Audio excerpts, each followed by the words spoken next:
Councillors. I'll formally open the meeting this evening, the April meeting. Welcome staff and gallery. And in welcoming you to the meeting, I would like to acknowledge the traditional owners of country throughout the Barossa region and recognise their continuing connection to land, waters and culture. And we pay our sincere respects to the elders past, present and emerging.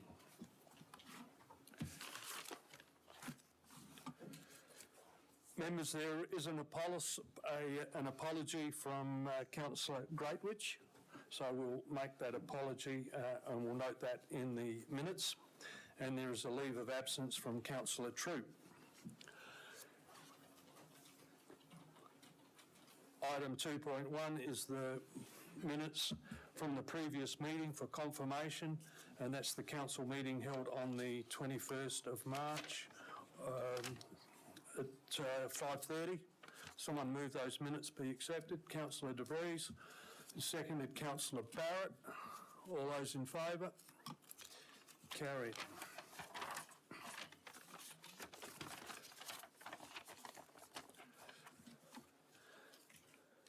Next item is 3.2, is deputation and visitors to the meeting. May I formally welcome the Mayor of Wakefield, Rodney Reid. Mayor Rodney, welcome, and the CEO from the Legatus Group. Rodney is the chairperson of the Legatus, and of course Simon, I think most people have met before, is the CEO of the Legatus Group, so I'll hand over to you, and thank you very much for coming along this evening. Thank you, Mayor Lim. It's a privilege to come and share with you this evening. We come not only to bring a little bit of background to Legatus, but also for the benefit of newer members, some of the processes that we go through. As Mayor Lim said, I am the Mayor of Wakefield Regional Council, but I'm here tonight as the chairperson of Legatus, a position that I was voted into in November. And so it was the beginning of a 2-year term in November. Simon is our CEO and has held that position really since 2018.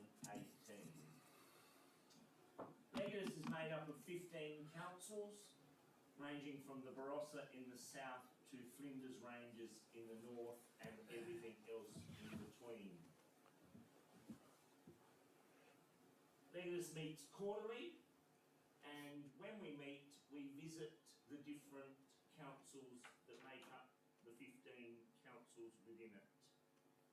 So we have an opportunity to move around the district over a 4-year period to each of the councils that host our meetings. Certainly when I first attended Legatus, which is now 8.5 years ago, I learned very quickly from my colleagues by watching and listening, and not only through the formalities of workshops and meetings, but you learn a lot over morning tea and over lunch as you have that interaction with them. It also gives you an opportunity by attending things like Legatus, that when you go to larger functions such as hosted by LGA or ALGA, when you're in a much bigger setting, it's always good to see a familiar face and to be able to meet with those. You can work that and you can go on from there. So tonight we're going to talk a little bit about the strategic plan and the process. The Charter currently requires a 4-year strategic plan with a 2-year action plan that was adopted by our member councils last year. Just an update of where we're at with the strategic plan. There was a review undertaken in 2021. So our strategic plan currently is 2018 to 2028. There was a review undertaken in June 21. There was a values document developed in January last year. There was a survey undertaken of our 15 CEOs in February. That led to a draft strategic plan being approved for distribution in June last year by the board. And that was distributed. We were unable to adopt that in September last year, One of the reasons being is that all 15 member councils currently need to endorse the strategic plan. 14 of our member councils did, and the Barossa Council sought clarity on the sustainability of the budget. So that meant we couldn't adopt. There was a change in the charter last September, which brought it back to a 4-year strategic plan. And in November, we waited until the new board was board was in place after the council elections, and that saw the development of the 4-year plan, which went to the last board meeting, and the board asked for that to be distributed to member councils.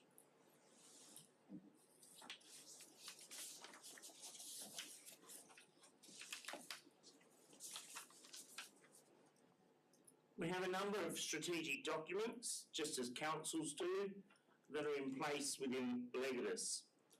We have what we call our regional plan, which is a document formed in an alliance with 2 RDAs, both the one that covers Barossa, Light, Gawler, Adelaide Plains, as well as the one that covers the other councils further north.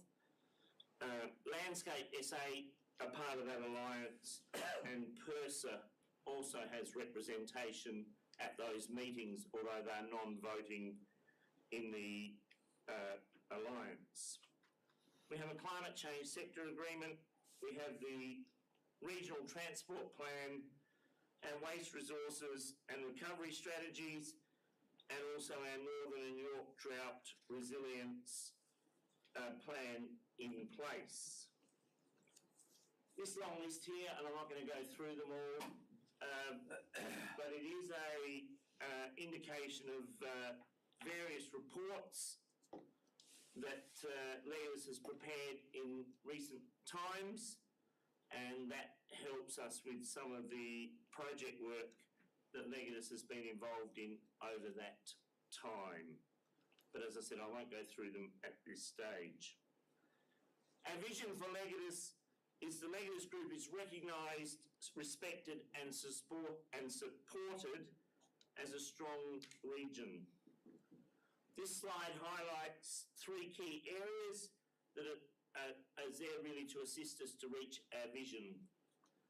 We need a board that has good operation and good governance. We look at local government leadership and sustainability, and regional and community sustainability as well.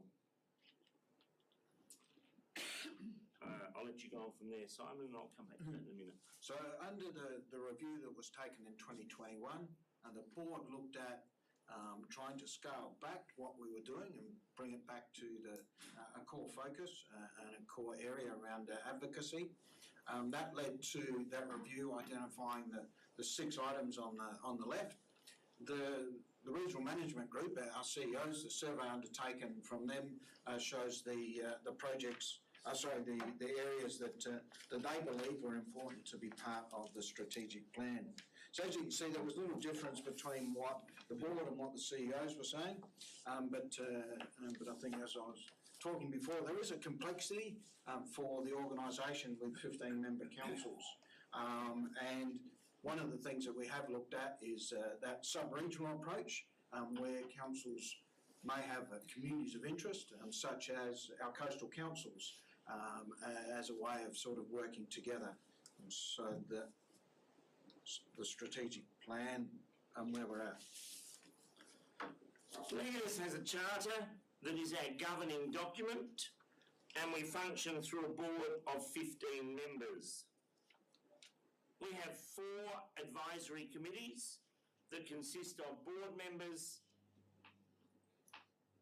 staff members from various councils, and external members bringing expertise as needed. Like a council, we have an audit and risk committee, we have a road transport infrastructure committee, waste, CWS, and I might add some of your staff sit in on some of those advisory committees, and we certainly appreciate the input that they have within that. We also have the Regional Management Group, that's what we refer to it as, and that is the 15 CEOs made up from the 15 councils, and we are fortunate to have a wide expertise amongst our CEOs. Sometimes mayors think they know everything, but we all know that... Are we allowed to laugh? Yeah, you can laugh. CEOs bring huge experience, and they're there to help us along as we function as an organisation. I'm going to touch a little bit on our resourcing. So at the moment we have myself as a full-time officer. We have part-time project manager. Now Paul has been funded through grants we've got from the LGA. Over the last 5 years we've had that CWMS project manager, and that's been funded through the LGA. We have an administration officer that's funded out of our reserves along with our finance officer. Our main source of income is our membership fees, which when I started in the financial year 17-18 were at $10,850. They're currently $11,590, so an average increase over the last 6 years of less than 1.5%. That hasn't covered the full administration costs of the Legatus Group. Where we've been able to secure funding and was through a program called the Rubble Royalties. 8 of our member councils funded the Rubble Royalties. So what was happening is when they took rubble, they had to pay a royalty on that, which went to the state government. The state government then gave 80% of that back to the local government association, who then distributed it to the regional LGAs. There was a requirement on that it couldn't cover administration and it couldn't go back to the member councils. So it had to be used on projects, and those projects had to be done during that 12 months, or you could get an extension for those funds to carry over for a second year. So we built up quite a large amount of reserves, and basically those 8 councils have been really subsidising a lot of the work that we've been doing through that Rubble Royalties. And some of those councils have now received savings of up to $50,000 to $60,000 a year. I'm going to do a bit of a comparison on where we sit with other regional LGAs, to put it into some perspective as well, because there has been the recommendation by the board that there is an increase in membership fees. Currently, the Eyre Peninsula with 11 member councils, their average fee is about $18,000. The Riverland Murraylands with their 7 member councils is just over $25,500, plus that includes a surcharge, a levy they put on for SLRP, Special Local Roads Program funding, as does Southern and Hills, where their membership fees are just under $23,500.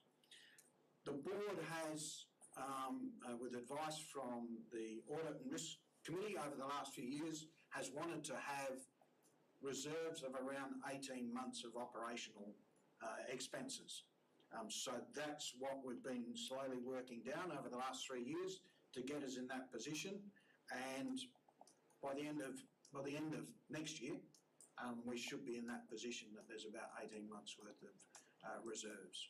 So that's why you'll see an increase in the budget for membership fees for this financial year, decreasing for the 3 financial years after to around 3.5%. Our outcome, key strategies and priority actions fit under the headings of advocacy, collaboration and sustainability. When we speak as one council, especially with other spheres of government, we can sometimes feel as if we're a small fish in a very big sea. But when organisations come together, and even if a council doesn't necessarily want Legatus to do the advocacy work for them, but if they bring things to Legatus and Legatus offer support for them to be able to go when they're talking to state or federal politicians saying, well, 14 other councils are supporting us in what we're asking for, it adds weight to that argument. So we understand that there are times when Legatus will do advocacy work. There are times when simply having the backing of Legatus is a way of promoting that advocacy. We have a role to collaborate with other agencies, and I talked about the alliance that we're part of, but we also sometimes provide advocacy or support to organisations within the 15-member councils. A recent one of those has been some work where we were asked to support with advocacy of Lifeline, who have a situation where they're set up at Clare, and they are looking to set up similar models to what they have at Clare in the Port Pirie region and also on the York Peninsula. So we were invited to support them in their advocacy when they were meeting with the Health Minister, and Simon and I had the opportunity to go along and participate in that discussion with them. It also allows us to collaborate between councils, whether that's neighbouring councils who come together, or it could be councils that come together because of a particular issue, a particular interest, whether they are from the south, in the middle, or from the northern areas. So it just gives us a chance to bring those together. The third area, the sustainability, and we certainly took on board the information that was fed back to us late last year from Barossa Council about the sustainability of Legatus. We conducted a workshop as a follow-up to that through our Audit and Risk Committee.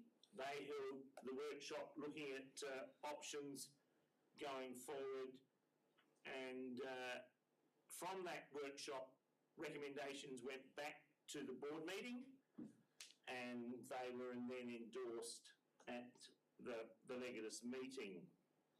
And that was some of the things that Simon was talking about before in membership fees. And we have tried hard over the years to reduce the reserves that we've had.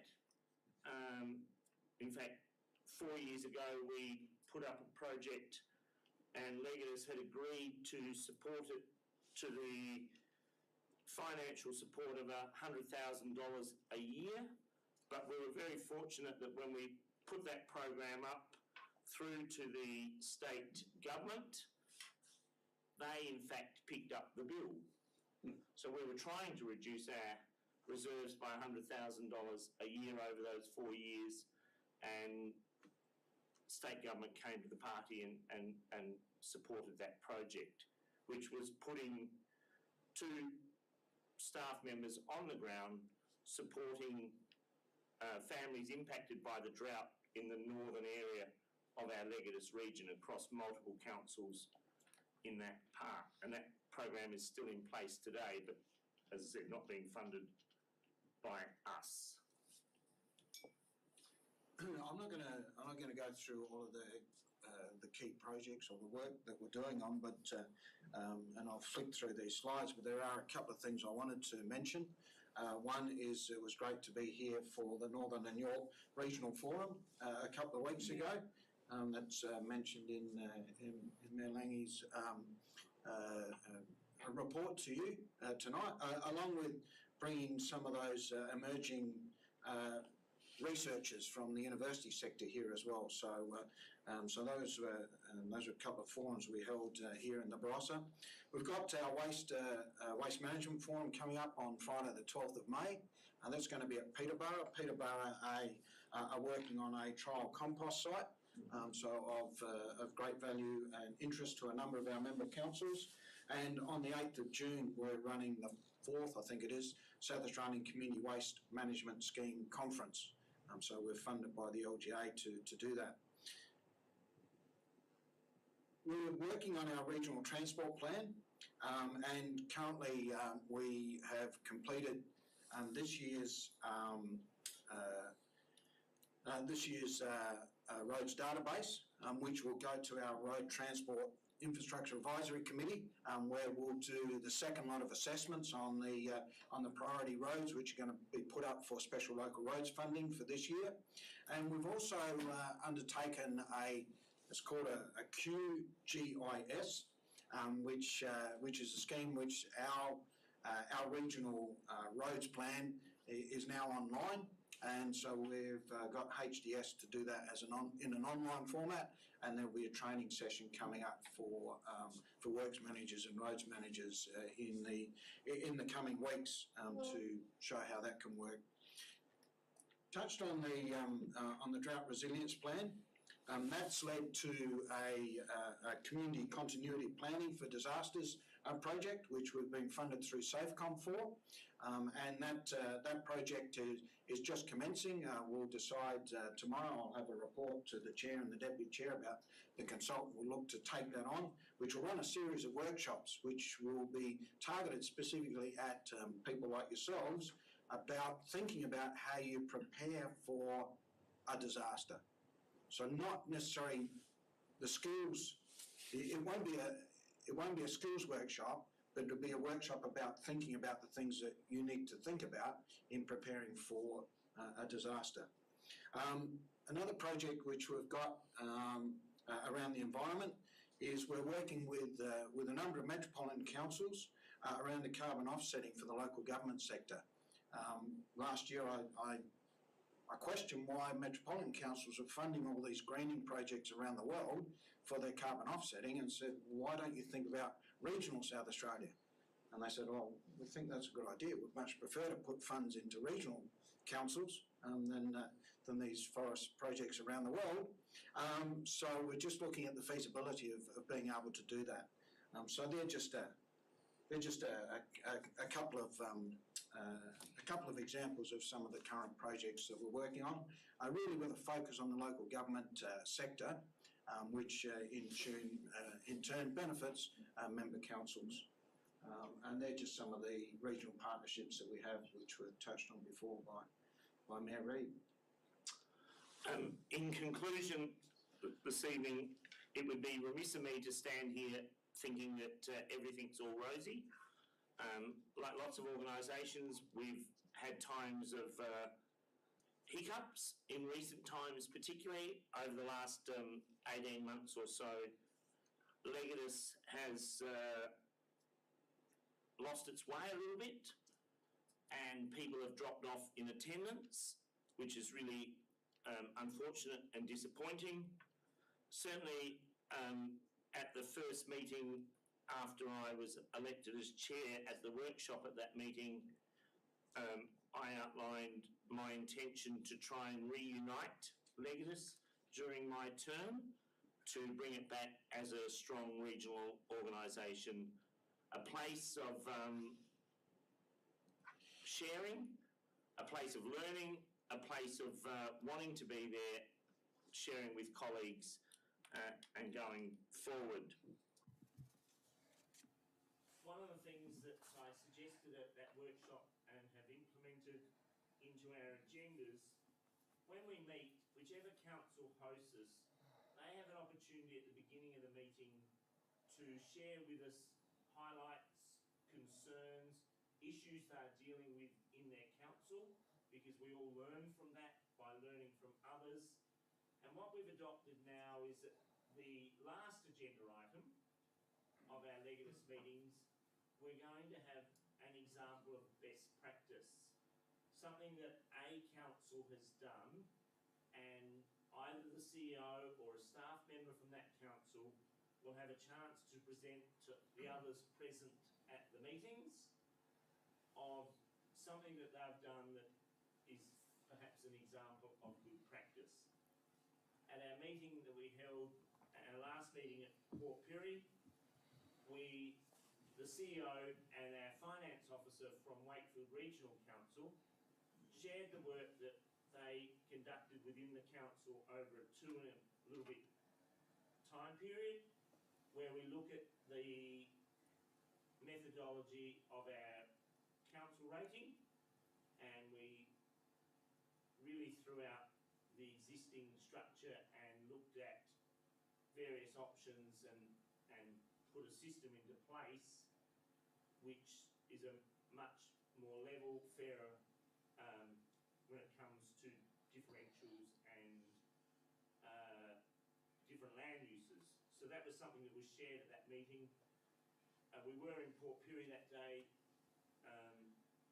Our finance officer was taken in and introduced to the finance staff at the end of that meeting, and I know he's already had follow-up from 2 councils since then, wanting to know some more information. Coming up at our next meeting, which will be at Jamestown in the Northern Areas Council, Flinders Rangers are going to be sharing with us about their light show on the silos at Corn, which has just recently been recognised as a national winner of under the street art category, but it is their light show, it's not artwork on their silos.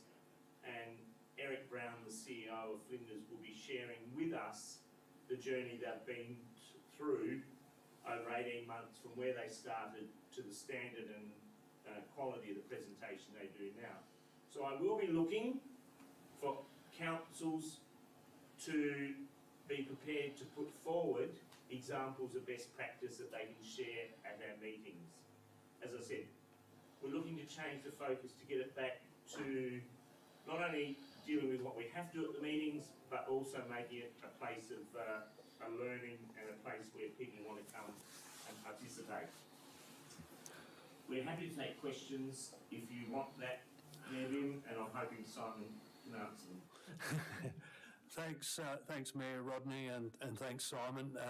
As you know, there is an agenda item coming up a little bit later on. So I'll take a few questions, but please make sure that they're questions relevant to the presentation, and we'll debate the item that comes up a little bit later on. Councillor De Vries. Thanks, Your Worship. Excuse me. I have 2 questions.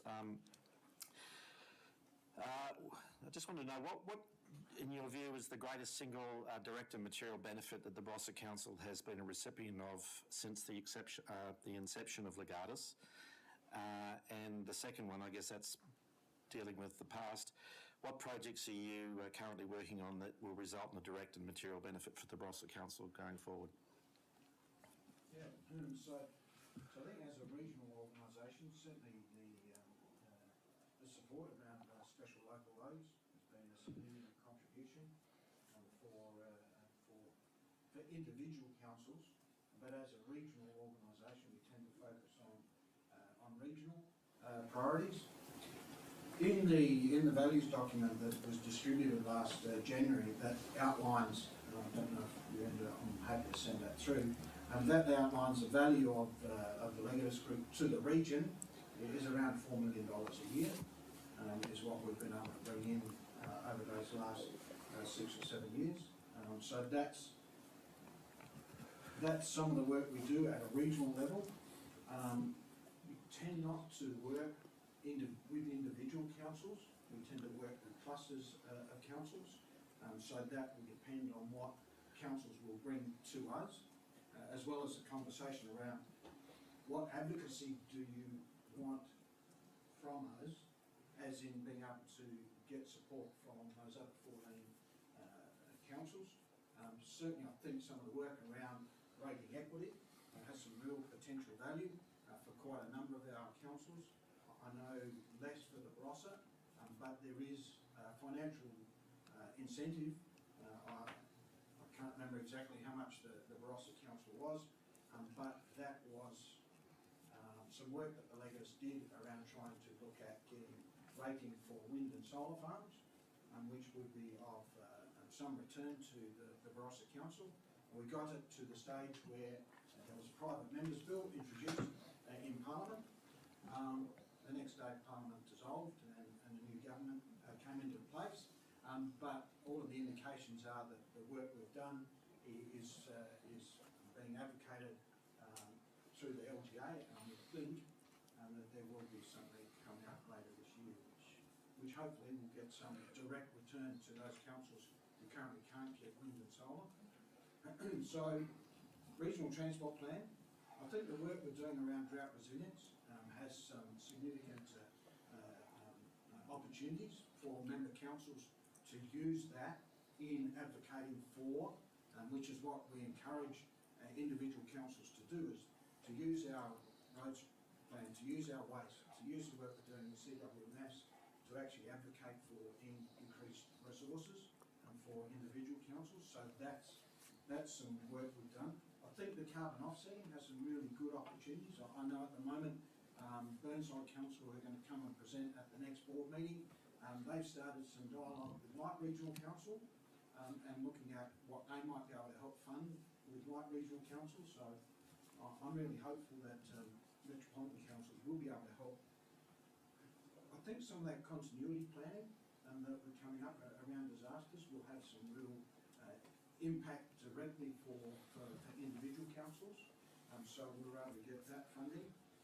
And I think also the work that we're doing, and it's good because some of these things are now being picked up by the LGA, but it's taken us to drive that. And I look at things like the local government career pathways and workforce toolkit. As an industry sector, we haven't been working collectively in trying to attract people into our industry. That's now getting picked up by the LGA off of the work we've done, and also hopefully by August we'll actually have a toolkit in place which will be relevant to regional councils. And I think that's been our focus, is trying to build relevance for the regional local government sector. Thank you. All right, appears there's no other further questions on my screen, so thank you once again for coming down and giving the overview of Legatus. Thank you very much.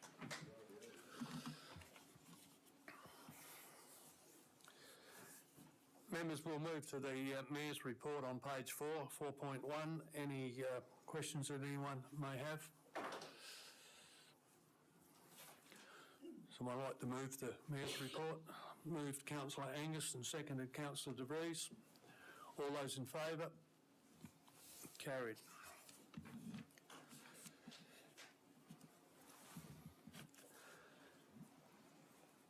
Item 6.1 is matters for information. Any specific questions from the matters for information?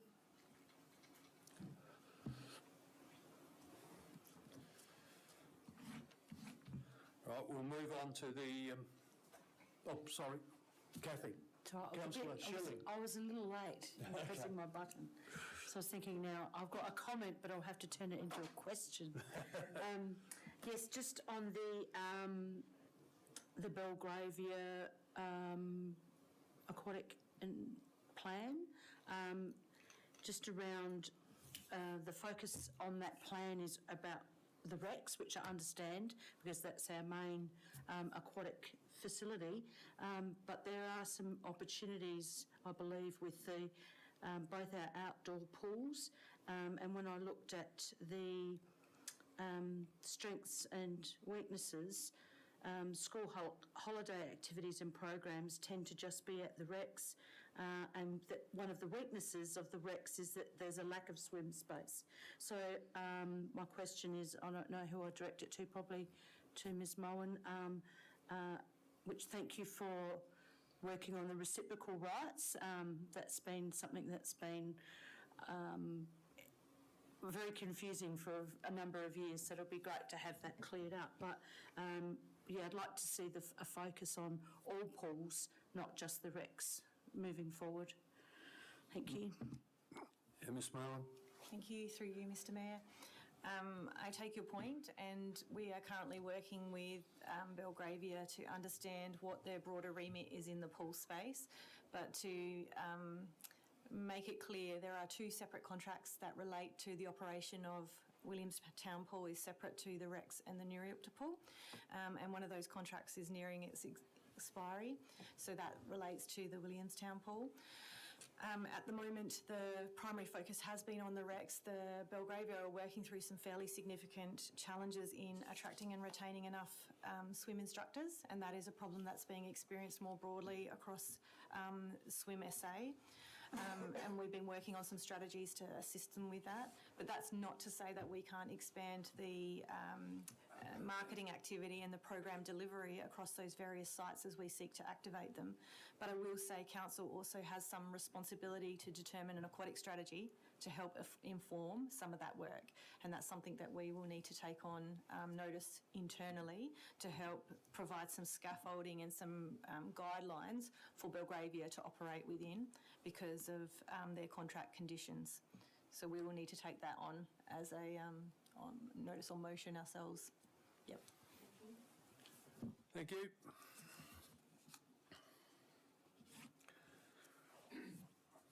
We'll move on to the debate agenda, 7.2.1.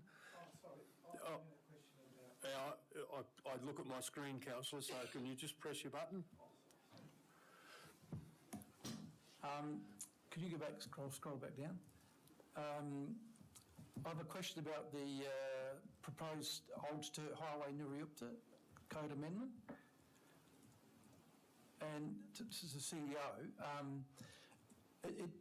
I'm bedazzled why that isn't part of the Barossa Council, because it sits within our area and it should be Barossa Council, because to me and a lot of other people who live around that area, it's going to have a huge impact on the water, trucks and cars that are going to go in and out of there, the noise.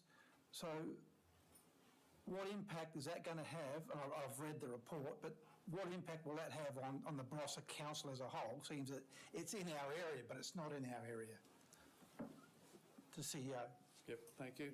CEO. Sorry, Mr. Mayor, just to clarify, are you asking me about boundary reform or are you asking about development policy impacts? Both. Okay, boundary reform is something that we approached light for various little bits and pieces, which that's an ongoing conversation. In terms of impacts of development, they're explored in the document, but Mr. Mavronak's probably best to give you the detailed. Part of that area is already an industrial development location and reasonably well managed. And for memory, our conditions on things like access through to Bridgestone were restricted in any case to reduce any impacts. Okay, thank you. The review of the community plan on page 106. There's a recommendation that council receive and note the report and approve the project scope as presented. This is part of our strategic management plans under the section of the Local Government Act. Any questions? There's a recommendation there. Would someone like to move the recommendation? Councillor Priest and seconded Councillor Hearn. Either one wish to speak to it? All those in favour? All those in favour? I just need to see all hands. Thank you. Carried. Item 7.2.2 on page 113 is the monthly financial report as at the 31st of March 2023 on page 113. Any questions? Move the recommendation. Moved Councillor De Vries and seconded Councillor Schilling. Either one wish to speak? All those in favour? Carried.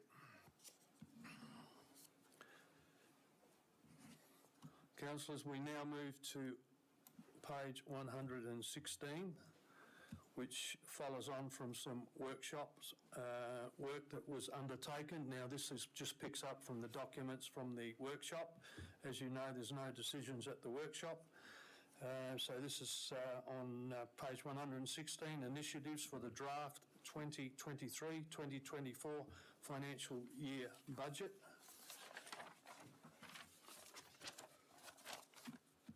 With a recommendation that the council endorses the recommendations of attachment 1 for the initiatives to be put forward into a draft 2023-2024 financial year budget.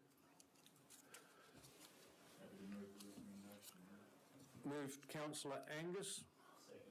Seconded Councillor De Vries. Oh, sorry. You were seconding? Well, I was going to look at, are we debating and... No, I want to get a mover and a second Oh, now well, that I've got that's- that. that we can- Okay, all right, okay. Either one wish to speak to the... Can you turn yours off, Tony, please, if you don't mind? Thank you, Mayor. Look, I think enough has been said. We've been through this time and again at workshops. We're not going to be able to do everything all at once. All the major projects will get done eventually, and I agree that there will be people saying this one's waited long enough. Invariably, those ones will come to the top of the list if we wait our turn. We can thrash it out if we want to, but I urge people just to accept the attachment 1 as it is and support the motion. Councillor De Rees? Thanks, Your Worship. I guess I'm echoing a lot of what Councillor Angus is saying. The reason why we have this method for those of you who are new to the council is because if we go back over the years, we used to have the old classic thump the table and every town would sort of punt for their own little pet projects and it all dragged on and ultimately very little work got done. But also it left a bad taste in the mouth of the members and also the community because it didn't feel like there was a sort of a scientific methodology behind it. So this is one of the reasons why we like to let the staff look at it sort of in an objective manner. And then we, I guess, ultimately decide what the best order is, as Councillor Angus points out.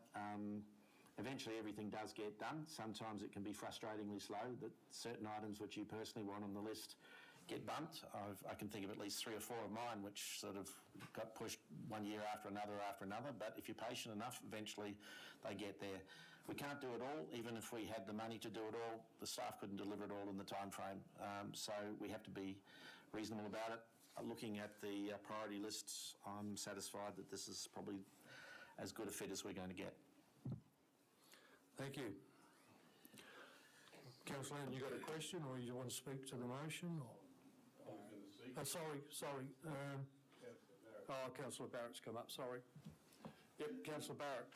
Yes, I'm somewhat of a pragmatist. I'd very much like to get Isaac Street up, but I'm not going to speak in relation to it. I'm happy to let things proceed the way they are, and I will deal with it when I go back to my hometown, and that's the way of the cookie crumbles, and that's life. So I'll move on. Councillor Allen. Yeah, looking through here, there's several items that are up for discussion or for discussion, so when do we do that? So it's like 5 Street and all of these. If you want to ask a question... yes, well, why can't... I would like to suggest that we put 5 Street in, and I know Councillor Angus made some comments that they've been in for a long time, we'd just go with the flow. I'm not sure if they were your exact words, John, but... this is one that I thought was a real goer, and speaking to other councillors in the past, before the last workshop, that they were supportive of it coming up to this stage, but once again, it's just a no. And I need some reasons for that so that I can go back to the people that have wanted it. I've had a chat to you today as well about the situation, and I think it is important. Some of the statistics were incorrect anyway.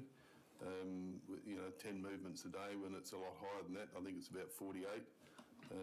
So that's not right. But we don't put strips on every road in the town to see how many cars travel up and down, and it's an important thing for Anguston.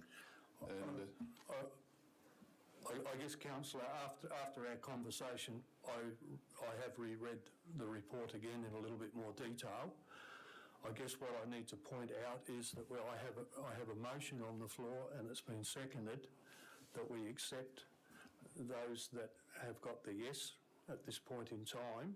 So for us to change that, I think I have to put the motion, and this would have to be defeated, and then you can talk to the item to try to persuade the rest of the council. So we're really saying any discussions with the swimming pool, et cetera, is done, and I think that's sad. What's come on this paper was around some of the conversation we had at the last workshop. Yeah, I know, but we were going to be able to discuss it, so I think we're being shafted. Well, no, councillor, you're Yes, not. we are.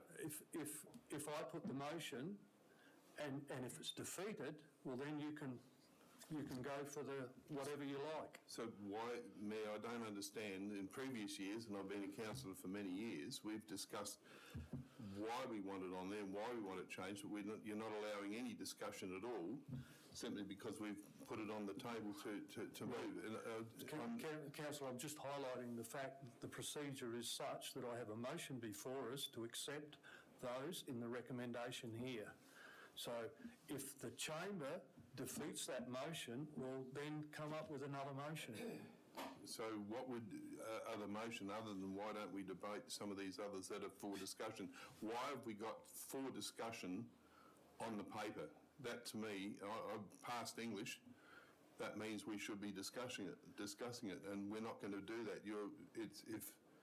I am ruling on the motion that is before the chamber at the moment, and the motion that I have is that council endorses the recommendations as in attachment 1 for the initiatives to be put forward into a draft budget financial year. That'll come back to the chamber again. So do you mean all of these initiatives, or those? So why have we got for discussion? Can I ask that question? What's the point in putting that in? I'll hand over to the CEO. Through you, Mr Mayor, as discussed at the last workshop, that was simply the papers that went through to the workshop. What has actually been recommended, which you can see in the attachment, is the ELT recommendation. That was for the discussion at the workshop. As I said at that workshop, I would put it up as is, and we simply put a recommendation up. The process, obviously, in terms of the budget, is this is only to put it in the draft. Then obviously we still need to go through a couple more steps yet. So do these items for discussion disappear now if we vote? Nothing disappears. So I don't understand it then. It's exactly the same as previous processes. So what we do is we go through a list, we've done the analysis that you've asked us to do, we then make a decision what goes into the draft budget. So the recommendation there, which is moved and seconded, is that those that have been recommended get put in. We then need to come back and see how that looks in the overall budget. Because there may not be enough money to do anything more. So, Mayor, I passed maths, by the way, and I still can't work it out, that if we're going to take out, so all those for discussion will not go forward. Is that true, Mr CEO? That's not something I can answer. That's for you to debate. So no, but if this motion gets passed, if the motion gets these passed, others will drop off and they won't be going into the budget. They won't be going into a draft budget. No, and so when could we put them in the draft budget? Whenever at least 5 of your colleagues agree. At any time. Yeah, but when? No one can tell me at any time. I would like them all in there. Now, Councillor De Vries, we've discussed things for the last 11 years. Councillor, can you go through the chair? Yeah, through the chair. Yeah. We've discussed this sort of thing on and off for the last 11 years. Here we are now. I still can't understand, and I passed English. Yep. I can't understand that if you've got 4 or 5 things here on this list that are for discussion, we can't discuss them. We've been fobbed, and you can say what you like. We have been closed down on being able to discuss it in favour of this motion or against the motion. Once I have a motion on the floor, councillor, I have to deal with the motion. After that, it's... Yeah, but that's not what you said this afternoon. You said we would be discussing these things and issues to see if we can put them in. And I said to you there'll be 2 or 3 more opportunities to discuss it. This is just putting forward those first ones that we had a chat about at the workshop, so the staff can go away and do the numbers, because we may not have enough money to do any of those things. So it's no good having a big long wish list and wasting staff time. So this is a piece approach based on some priorities. Now, if they come back, and as I understand it, if there's scope then to add other things in once you see what the impact is going to be on the budget and our rates. So what we're saying is if the staff don't want to do a road, not for any personal reasons, the staff they've put it in here as and saying no. So I can't. Can anyone else explain it to me? Yeah, I really, Dave, Tony, it's crazy. Tony, I'm getting a little bit. You can see I'm a little bit uptight because this is not how it's happened in the last 11 years that I've been a councillor, and I know we've got new systems, but I can't be told now that if this motion gets up, what happens to those that have got for discussion on it? When do we discuss them? Yep. With the lead of the meeting, I'm happy to maybe explain it. No, look, Councillor Priest has come up. So, Tony, if you just turn yours off, I'll hear from Councillor Priest. Thank you. Is councillor finished? Well, I've already spoken to the motion that I've got before me, and that's what I've got to work to. Look, Councillor Angus has just said that those that don't get up, they can probably get up next time. Well, I've heard this all before, Councillor Angus, through the chair. People on Clemner Road have been waiting, waiting 14 years to have a footpath put in and a proper stormwater on that section of road. You have mothers and people in wheelchairs having to dodge semi-trailers and trucks at the moment, and during the winter time it's just pure mud and they can't even walk on there, let alone push a wheelchair or a pram. So 14 years they've been waiting, and here we are, it's not even in there. Research Road needs a dual bridge. People in that section have been paying rates for 4 or 5, 6 years, have been paying rates for nothing and not getting any benefit out of their rates that they've been paying. So council's been collecting all that money without giving any service to them. Coulthard Reserve, I mean, that's been neglected for over 10 years and it needs some serious money. Now, someone wrote in there that just needs maintenance. Well, obviously they haven't gone to that reserve to have a proper look. If it just says it needs just maintenance, it needs serious money put into it. And a lot of people in Nuriup are upset that that reserve has been allowed to be run down. And we have a major tourist park alongside of it, and it looks a disgrace. I mean, I sent photographs to all the councillors several months ago. We had weeds growing through chairs and tables. Councillor, you're speaking against the motion. If there's a specific question, or I'll take it that you're speaking against the motion. Yeah, well, I am speaking against it. Okay, carry on. You've got 5 minutes to So you're shutting down Councillor Ann where you can't put things in, budgets in. I'd like to see my initiatives put in because, as Councillor Angus said, you can do it later on or next year or the year after. Well, 14 years waiting, 10 years waiting for reserve, a decade for a dual bridge, 20 years or more for a dual bridge on Research Road. Nuriup seems to be left out, and yet it's the biggest population that pays the biggest taxes. So I'll be voting against this motion, and hopefully I can get people here when we actually bring up the budget. We'll get people here to come along to the meeting and see why and ask questions why they can't get things done in Nuriup. Thank you. Thank you. Councillor Angus, you're on, but you'll close the debate if I let you speak.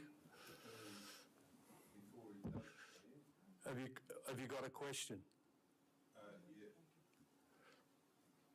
Could someone please explain to me when these items for discussion, if this motion gets up, can then be, how can we try to get it back into the system?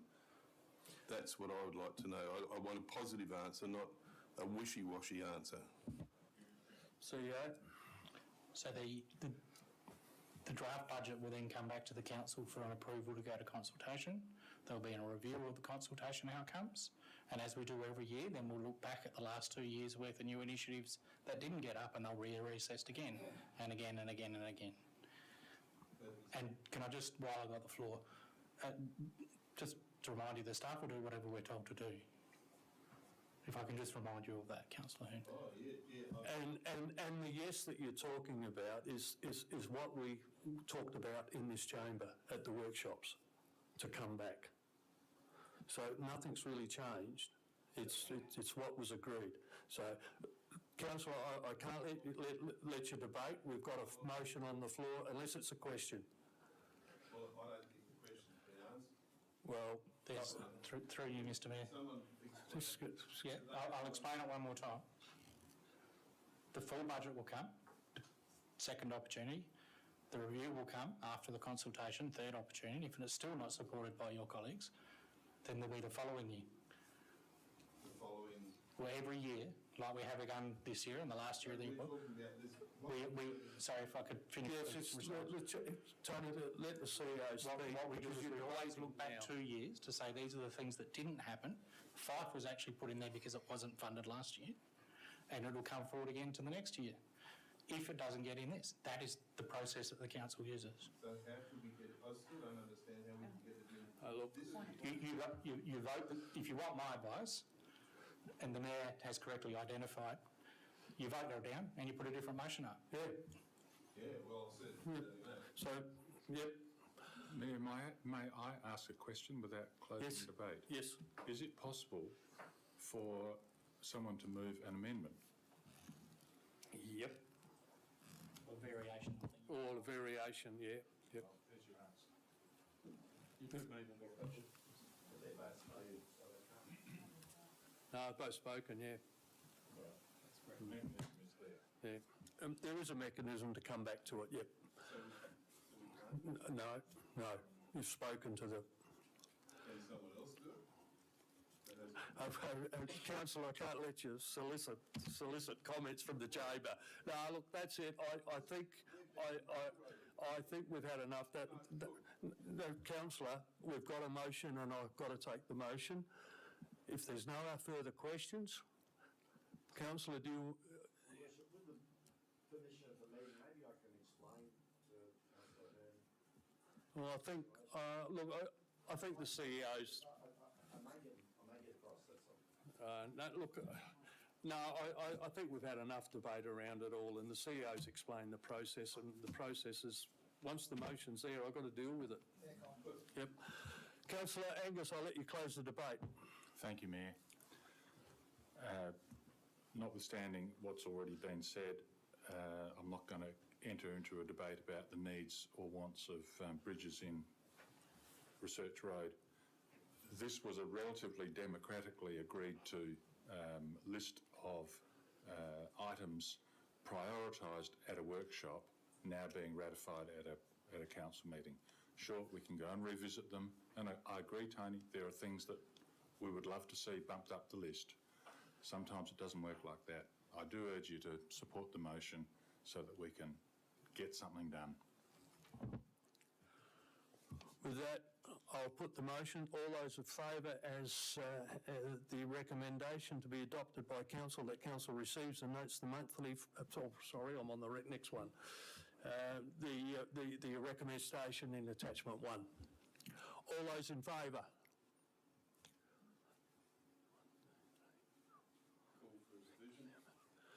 Those against? Okay, thank you. Councillor Hearn has called for a division. All those in favour, please stand. Those voting for the motion, Councillor Schilling, Councillor Thompson, Councillor De Vries, Councillor Lane, Councillor Angus, Councillor Barrett and Councillor Evans. And those sitting you've got is Councillor Hearn and Councillor Priest. Thank you.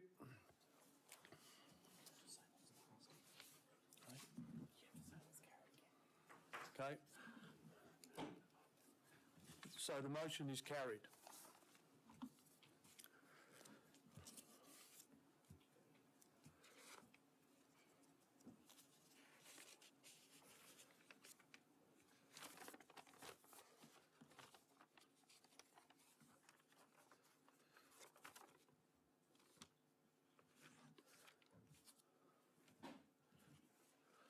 All good?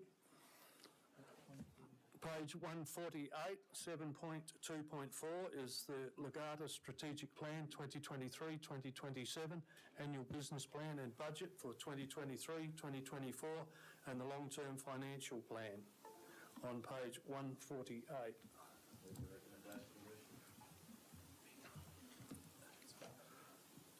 Councillor Priest, you have a question? Yeah, I do.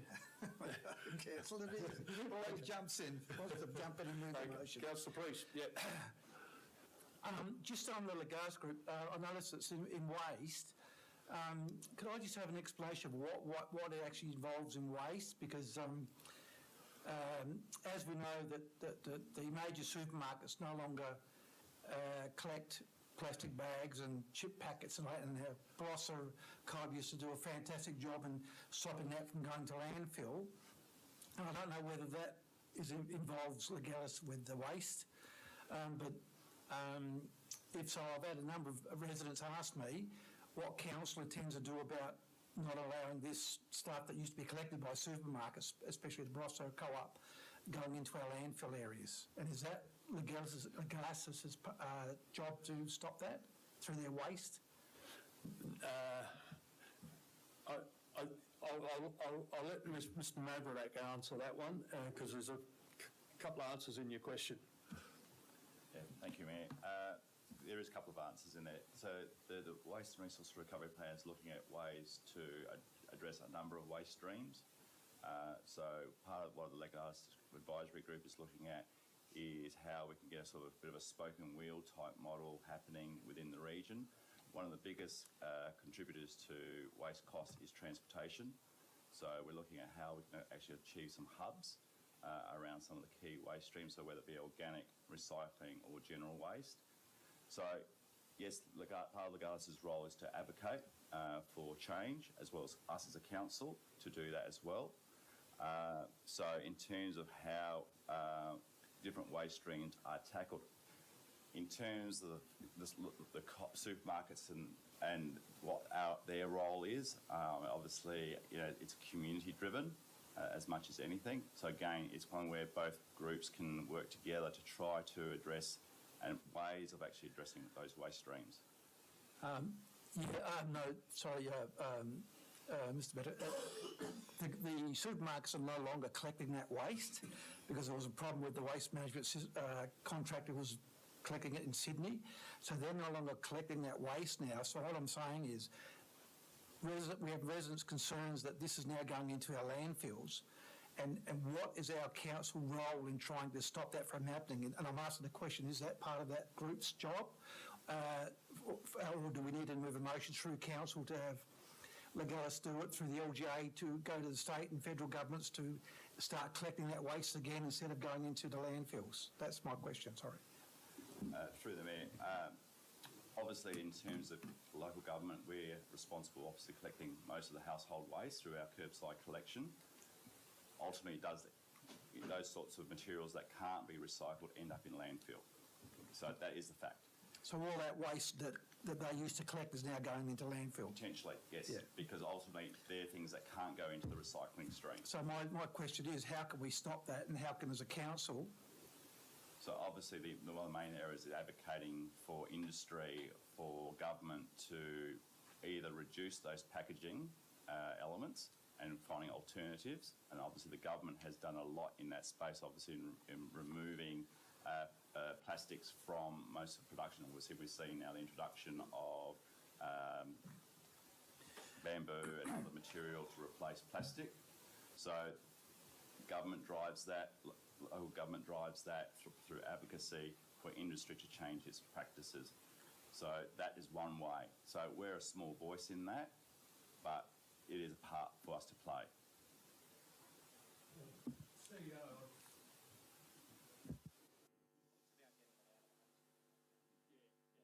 We've got to get it out. Yeah, exactly. That was my question. Yes, you're spot on. And I think, sorry, I don't know whether that was part of the Gladys' group's job to do that, or that we ask you through the LGA to approach, because it needs to be started to be collecting again, because it is going into landfill.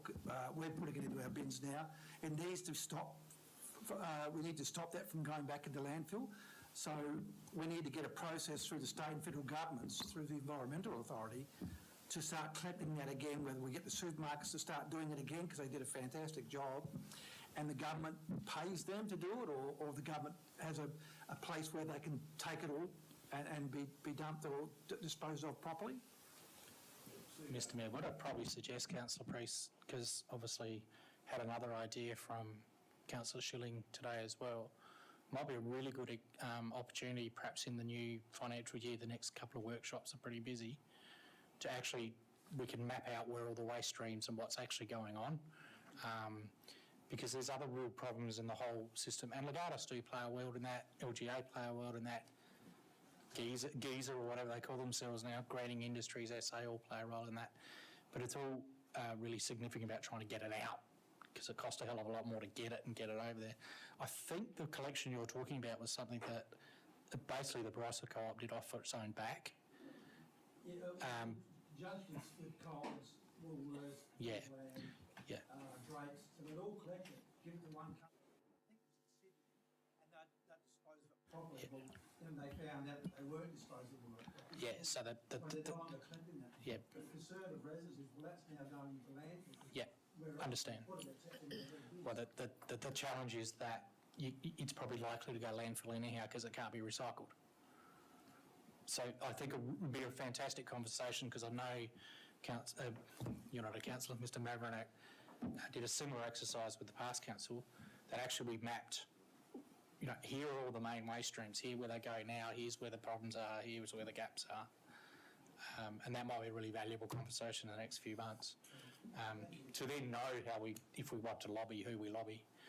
Certainly Legatus, I echo what Councillor Mr Mavronak's saying, is working very hard in that strategic area. I guess one of the advantages we have is we are reasonably located to Metro Adelaide, given the distance of some of the other councils they've got, and they're talking about MRFs and other opportunities to reduce just their normal stream, which costs so much to move to different landfills.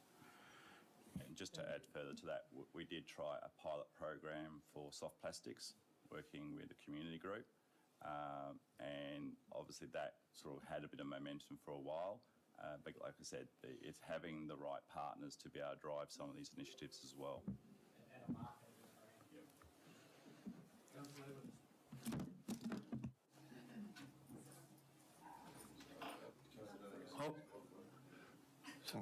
So I was going to move the recommendation. Okay, have you got a We question? seem to be talking about waste for some reason. Yeah. Am I on? Ah, here I am. Sorry. Thank you. So, Through the Mayor.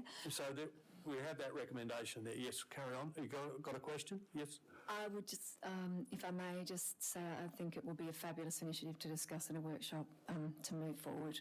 It's such a critical environmental impact for the region, and thank you for considering it, because as a producer, we have so many, I hear so many farmers over and over not knowing what to do with their waste and where to put it, where to go, and at the end the answer is to burn it, and that's no good either. So, everyone needs help, so it'll be wonderful. Thank you.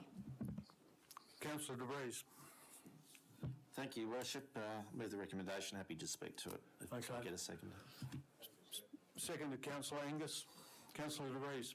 Yeah, I wholeheartedly agree with this recommendation. I did offer the CEO and the Mayor there the opportunity to give us some sort of breakdown on the sort of material benefits that the Barossa Council has received from Legatus.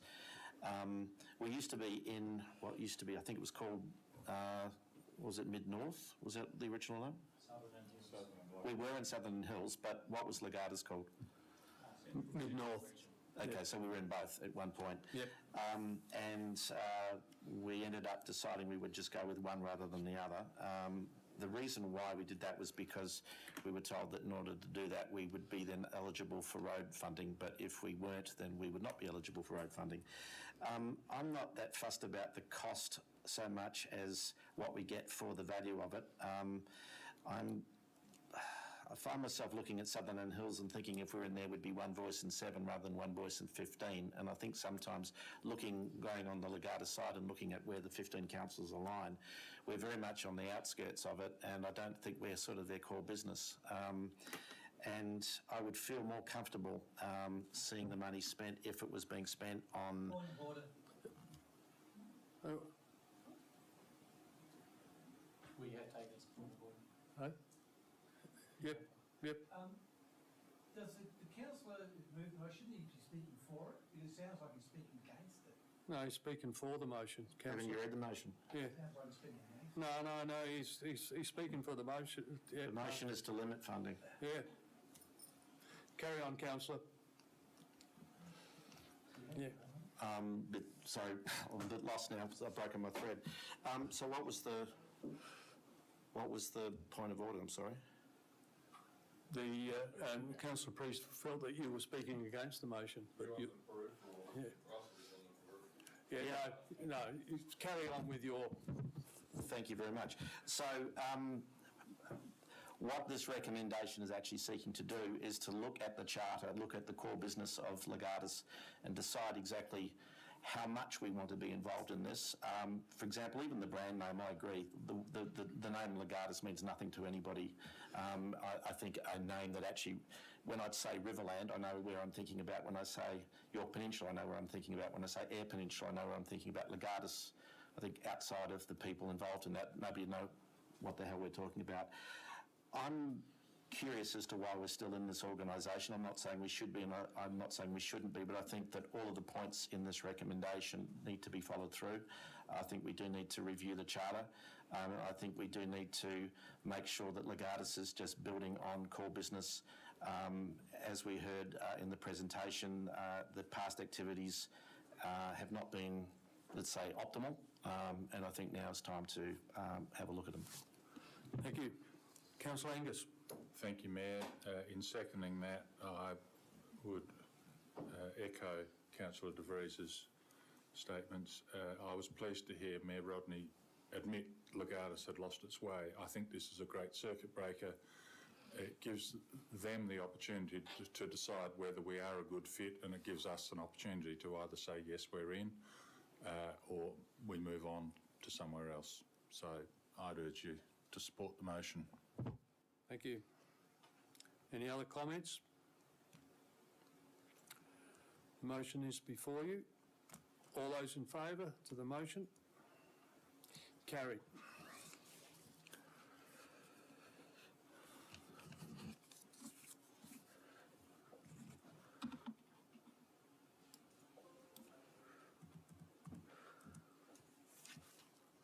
On page 222 is 7.4.1 is the proposed road closure for the MSS Safety Rally Barossa. And yes, CEO. Mr. There Mayor, is yeah, I'll let you speak. late today I quickly circulated a request for a closure, Part 7 closure, and I've circulated a resolution, but it was somewhat late. So we'll just show that up on the screen, and Mr. Clark can explain what it's about. Yeah, Mr. Clark. Through you, Mr. Mayor. So the organisers have requested to have a gala start in the main street of Tanunda. We've worked with them on the timing. They originally wanted 4 p.m, but we've, in light of the traders there, we've suggested a 5 p.m. start. They basically, as you can see by the imagery that was supplied in the email, they want to have like a ramp set up where the cars would sort of come up onto and then drive off to begin the rally.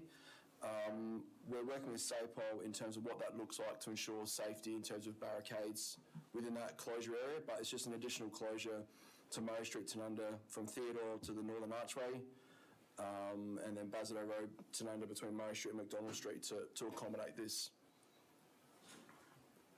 Councillor De Vries, yeah, just press your mic, Councillor. This is a question.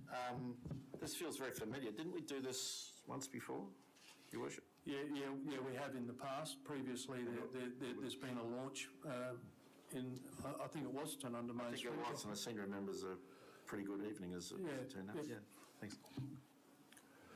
Councillor Barrett. Yes, I have a question. Yesterday evening I received a email from a man by Mr. Andrew Jacks, and he posed a number of questions. Has anyone replied to that man? Because I see he has written to every single councillor and yourself, Mayor. Has anyone given him a reply? No, Councillor, because it's on our agenda tonight, and no, I haven't given a reply, but I can tell you that I believe this gentleman wrote to us last year after the previous one, objecting to it going past his property, and it is not going past his property this year. So that was one thing that I think has been passed on to the organisers. Mr Clark, you can expand further. Through Mr Mayor, so he's previously raised a number of concerns about the impact the rally has on the road infrastructure. He had particular concerns around his property, and as the Mayor mentioned, we have worked with the rally organisers to sort of bypass that particular area where he had significant concerns around his house. In terms of the road infrastructure, we work with the rally organisers. We go through, prior to the event, working with them to check the road condition to make sure we have a baseline for what it looks like prior to, make sure it's safe for the rally, and then we do an inspection after and work with the rally to either, depending on the level of damage, which generally speaking is almost non-existent, we'll work with them to reinstate it back to what it was prior to the event. But as I mentioned, over the years that I've been able to see the history, there's been very little to no damage to our actual road infrastructure. Obviously, there's the occasional crash which may involve fencing or anything which is covered, but to our actual infrastructure itself, there's minimal damage, which seems to be a concern of Mr Jacks that we've seen come through previously. Thank you. Councillor Priest? What's the cost to council on this?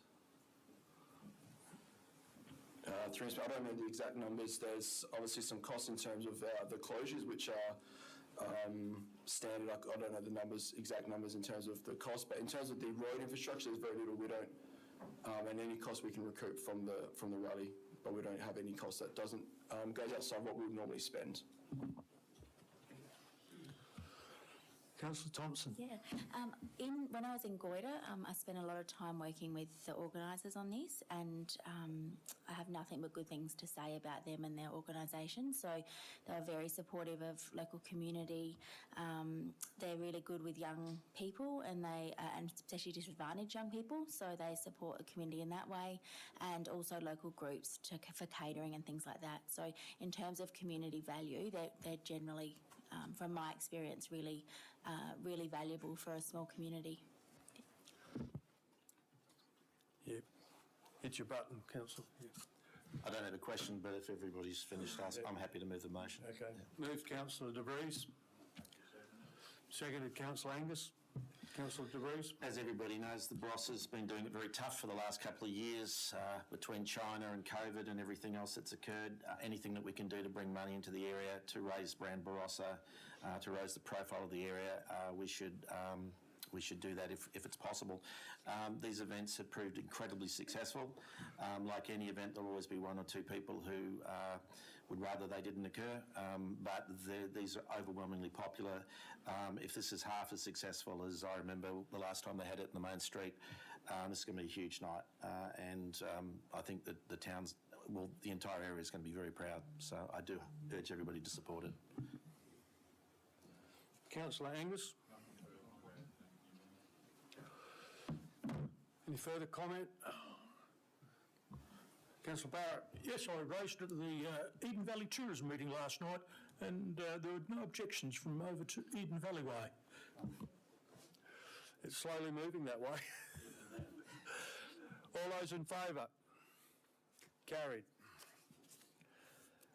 Next item is on page 225, 7.5.1, the Barossa Growth and Infrastructure Investment Strategy and the Barossa Character Preservation District Review, and the discussion paper and an engagement strategy. Mr Mavronak, you'd like to just explain a couple of things for the members' information. Thank you, Mayor. Look, I just want to take a quick opportunity. We originally had proposed to present the engagement strategy to you at a workshop last 5th of April. Obviously, that workshop got cancelled. So I just want to highlight the key element of this is obviously the need to really engage with our community. So hence why we've allowed a 2-month period to try to engage with our community on 2 projects that have obviously a high degree of overlap. And obviously the engagement tactical plan seeks to identify a number of opportunities to engage with our community through surveys, through written submissions, through having information sessions within our 6 major townships, allowing people to come and talk to staff and seek input similar to those who have attended the stakeholder forum, working with maps and plans and the like. one of the things that we highlighted in the report is the idea of hosting a community forum, public hearing at the end of the 2-month period to allow members of the community to speak to you directly with any additional information, concerns that they may have. We initially identified having one, but the paper also talks about if your appetite's there to actually have 2 public forums. The resolution doesn't specify, but I think it's an opportunity for you to actually specify whether you want 1 forum or 2 forums, in which, similar to which we do with the budget, we allow people to come, we open a meeting, and they address council for 5-10 minutes each to raise their concerns. So just raising that as a... When would those 2 forums occur? They'll probably occur sometime in July at the end of the 2-month engagement period. Oh, so they're just like 2 locations, basically, is that? Yeah, so what we'd say is we would hold a public forum at 2 locations to be determined, and then as councillors you would sit there and listen to submissions from the community.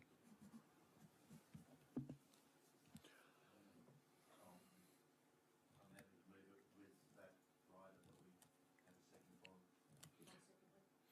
Moved Councillor Rees and seconded Councillor Schilling. You've probably already spoken to it, but you want to say any more? No. Yeah, okay. Councillor Schilling? I think it's an important piece of work because we need to separate ourselves from McLaren Vale character preservation. So I think it gives us some credibility to state government in making sure that the Barossa is protected for the future. Thank you. Any further comments? Recommendations before you. All those in favour? Carried. Page 300, 7.5.2 is the food inspection and fee policy on page 300.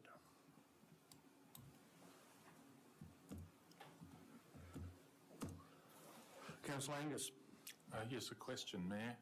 I couldn't find the cost of the inspection in the data, so I just wondered what is the baseline fee? Yes. Mr Maverick.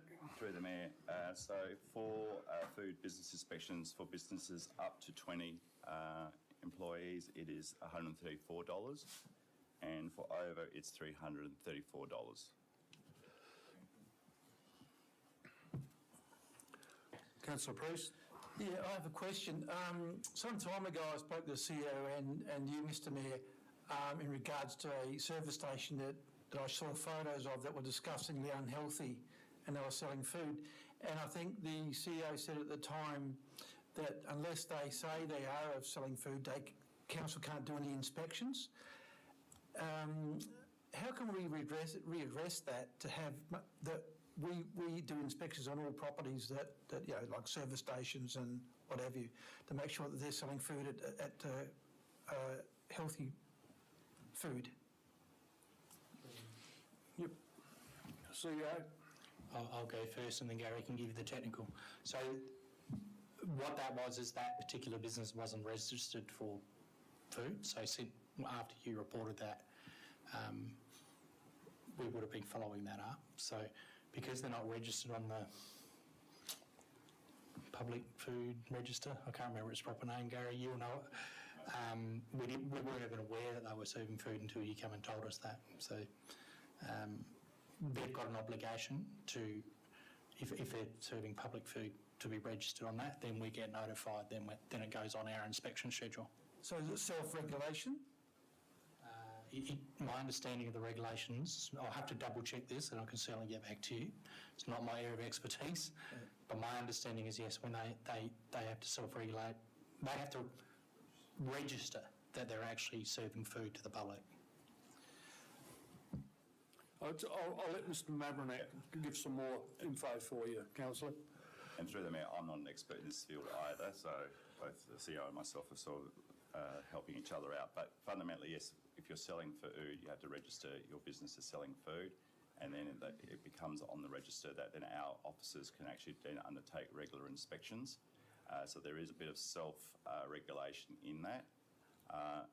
But But I also saw a sense from your question, you were talking about healthy food. No, not healthy food, I meant safe food. Okay, thank It's- you. When you're buying food, that it is safe. Because the photographs that I showed the CEO and the mayor,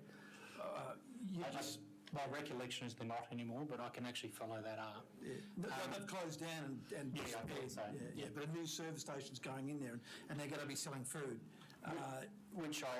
So normally one of the main triggers is obviously normally a development application, and that's how we pick this stuff up. But if somebody moves into a property, let's say it's a house on the main street, and starts serving pizza and don't tell us, we don't necessarily know.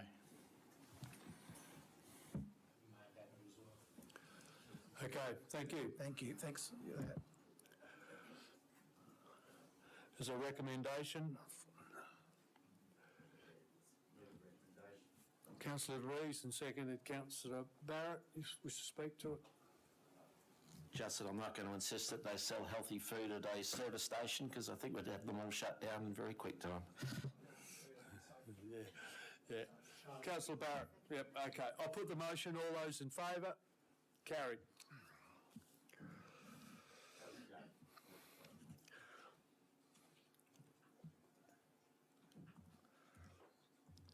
Page 306, 7.5.3, the Reconciliation Barossa Advisory Group, terms of reference on page 306.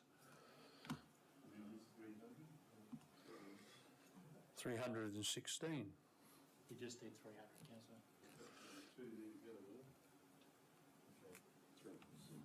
306, sorry.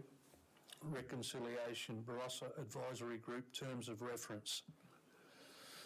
There's a recommendation as to the terms of reconciliation as contained in attachment 1. Just moving it, that's all. Councillor Barrett, thank you. Move Councillor Barrett and seconded Councillor Thompson. Councillor Barrett. I'll just commend people to vote in favour of this. We had a meeting today and be another one in a fortnight's time. Thank you. Thank you. Okay. Any further comment? All those in favour? All those, yep, carried.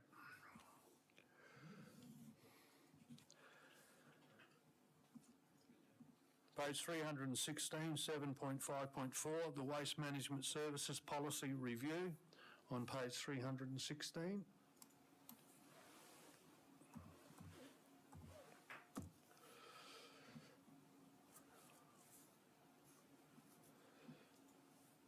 This is seeking Council's approval to undertake community consultation process in relation to the amended Waste Management Services Strategy. Councillor Priest. If there's no question, I'd like to move it. Thank you. Seconded Councillor DeVries. Councillor Priest? No. Do you wish to speak to it? No. No. Okay, thank you. No further comment. All those in favour? Carried.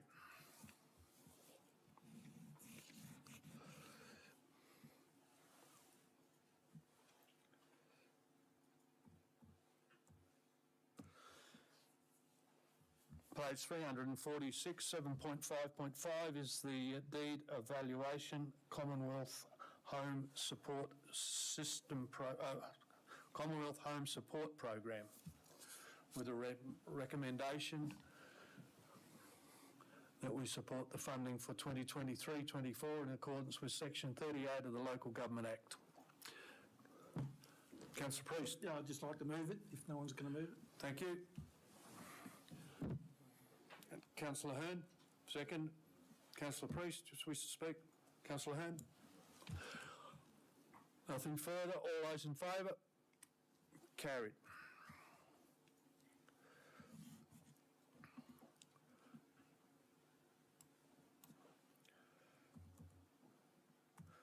Page 452, 7.5.6 is the Library Consultation Report and Outcomes, Mount Pleasant and Angaston, on page 452.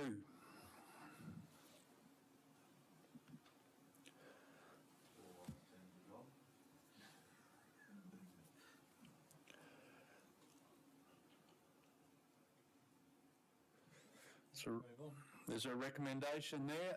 We note and receive the post-consultation summary report and associated recommendations and authorise the CEO and his delegates to cost the implementation of the actions and bring a further report back to council. Move Councillor Hearn. Oh, seconded Councillor Schilling. Wish to speak to it?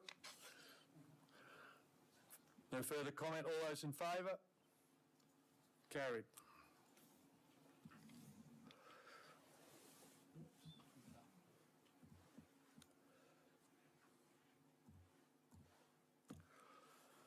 Page 495, the consultation outcomes for the Anguston Library space. There was a further attachment that was tabled by the CEO with regard to this matter.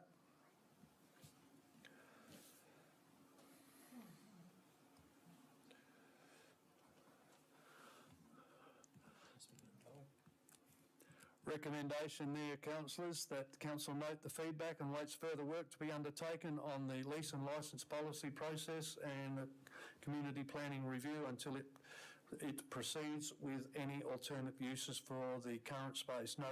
Noting that the library consultation report is a managing alternative library service and trials. Councillor Rees.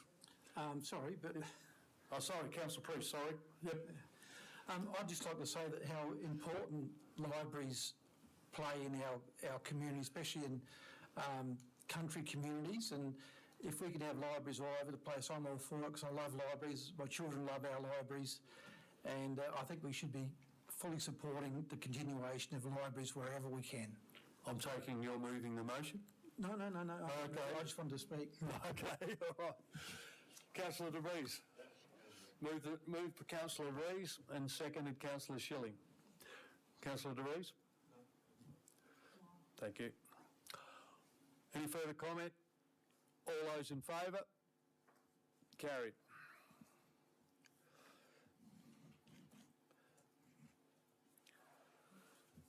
Page 523, 7.5.8, Library Collection Development Policy. 523, that council adopt the library collection development policy as indicated on attachment 1. I have one. I'll move it. Councillor Angus. Councillor De Vries. Okay. Any further comment? All those in favour? Carried. On page 529, the Mount Pleasant Library refurbishment additional funding on 7.5.9, additional funding that council approves additional funding of 13,800 allocation to complete the refurbishment of the Mount Pleasant Library. Councillor Barrett, Councillor Priest, you've got your mic on. I just jumped ahead of Councillor Barrett. Sorry. Okay. I'll second it. He wants to move it. Yes, I'm happy to move it. Okay. Do you want to speak to it? Very, very briefly. Yep. The only thing I'd like to say is the engineering works for the people to get access. I'd like that to be sort of given some priority. I saw some people out front of the council office today, so the library today, so they might have been doing that. So that's the only comment I've got to make, so people can actually get into the place. That is certainly happening, is my understanding. It's happening. Councillor Priest. No, I think enough's been said on that. Okay, thank you. All those in favour? Carried. Members, that gets to the end of our debate agenda. We do have a confidential matter to discuss, which is Supreme Court legal action update. Thank you. We'll move into confidence. Moved Councillor De Vries and seconded Councillor Hearn. Carried.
just go back into the, Oh, yes. yeah, okay.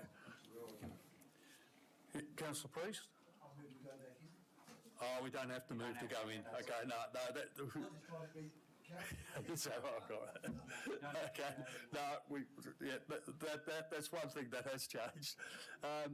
With that, I formally close the April meeting, and our next scheduled meeting is in the third Tuesday of, where are we? May. It's going quick. Okay.